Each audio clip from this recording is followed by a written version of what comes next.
Hi again, everyone. I'm Ollie Matthews. This is the Narcissistic Resistance, and this resistance video is sponsored by contribution from Anonymous, and here is her story. Hi, Ollie. I have two stories for you. Number one, my niece was raised to amuse her narc mother. They lived in our city for a couple years, and I was with my niece every day. I adored her. Eventually, they moved far away, and we saw them only occasionally. Every few years, they would fly back to visit. My sister phoned regularly. My sister encouraged my niece to act like a little adult after they moved away. She would disrespect adults and swear, and it was considered funny. My niece grew up to be my sister's attack dog in family arguments. My sister would not say much in disagreements, giving the impression of being understanding and not aggressive. In fact, she was pulling the strings behind the scenes. She would play her part while her daughter was the mouthpiece for her and would say all the horrible things on her behalf. My sister would remain silent in response to her daughter's attacks, but if anyone returned fire on the daughter, she would step up and defend her. She'd do it in a way that would make the attacked person look foolish and overly sensitive for finally defending themselves. I've got to say, she's a master of her technique. Though other manipulations I've witnessed, I could track everything directly back to my sister. I know for certain she was the one orchestrating everything. As we all know, living with a narc isn't fun. Between fights and extended family and when attention wasn't directed outward, I think my sister directed all the manipulation towards this daughter and her other children. My niece ended up committing suicide. At this point, I was estranged from my sister, and my relationship with my mother and most of my family was on the rocks, but we were still communicating. I sent flowers and condolences, and I was heartbroken. I loved my niece despite all the attacks through the years. I couldn't stop remembering her as the lovely child she'd once been.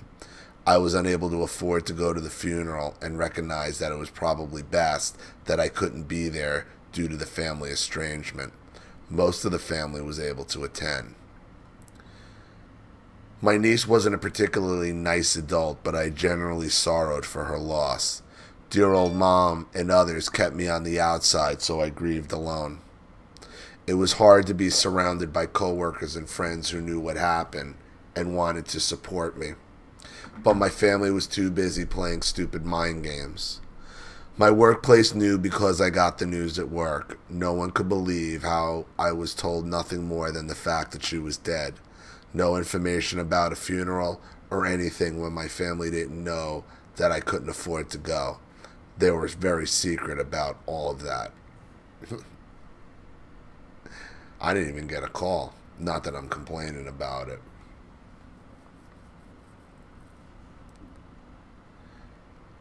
At first, I thought no one was talking about the method of suicide because of the raw pain. As time went on, my mother would toss out verbal fishhooks to try to get me to beg for information that I wasn't allowed to know. I was sorrowing, but no one was going to tell me anything unless I begged for information. Even if I did, I wasn't sure that they'd tell me anything. At best, I thought I'd get a little piece here and there, which most likely would be inaccurate since they constantly lie. So I refused to play mom's game. I refused to chase answers from anyone else in the inner crowd. 8 months later, I was in a conversation about my deceased niece with a nephew. My mother was present. I asked him if anyone knew why she'd done it and how it happened, since I didn't know. He told me, and my mother was visibly enraged. She said when people asked her that question, she told them it was none of their business. I looked at her and told her it was my business since I was family. She was so mad. My niece had no obituary other than the newspaper death announcement of name, date of birth, and date of death. Nothing was posted to commemorate her life. A life that started with such promise. Just gone. Well, pets usually don't get obituaries, do they? Because that's all your niece was to your sister. That's all she was. was her pit bull. And when the pit bull snapped and people got mad, she's like, "Oh, my dog's never done that before." But when the dog died, they saw the death as a means to gain narcissistic supply from. That's all. How do I benefit from this? No real emotion, no real sorrow, no real grief. Dogs don't get obituaries normally unless you're a complete narcissistic sociopath, so I've seen crazier. Number 2, one of my sisters had always been the black sheep of the family, and my mother made her out to be a bad person. Any good she did was always scrutinized as having a hidden motive. I'm sorry to say that I believed the lies that we were told, and our relationship wasn't good because I was trained to be overly suspicious of her, though she never did anything to me to support that claim. Black Sheep's sister was in a minor car accident, but got struck in the head on impact. She lost all memory and was about 5 years old mentally. It was terrible. My sister is married and has a family. Her teenage children had to help care for her. They had to make sure that she didn't wander in the neighborhood because she would get lost. This went on for months. I believe my sister was terribly hurt and sympathized with her family. I did everything I could to help, to stay in contact, and be there for them. We didn't know if she'd ever recover, and it was terrifying for her family.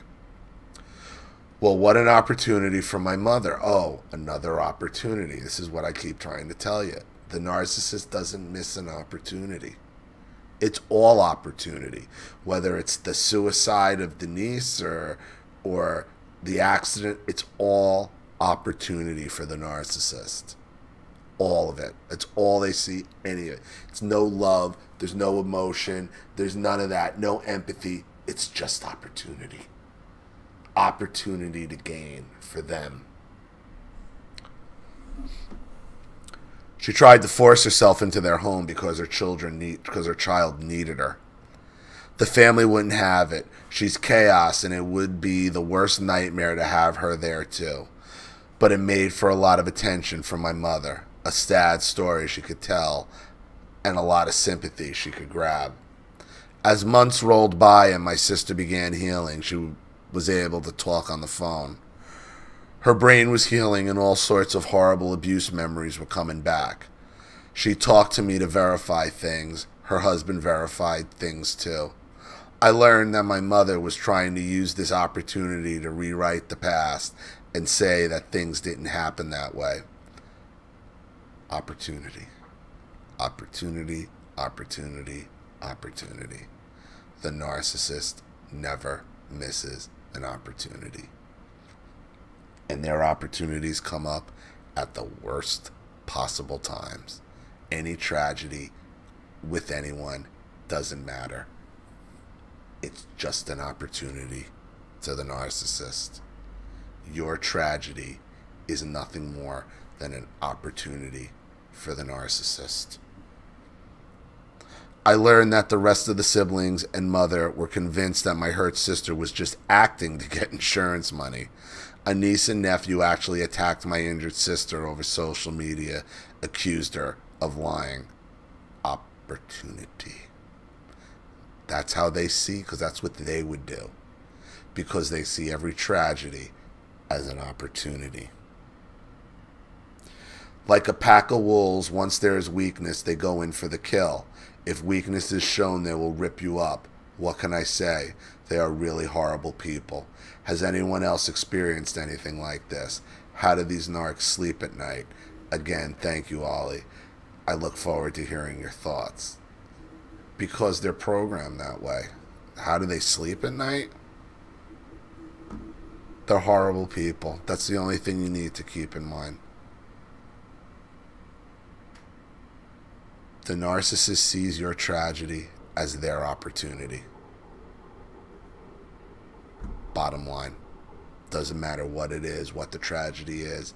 It is nothing more than opportunity to the narcissist. period.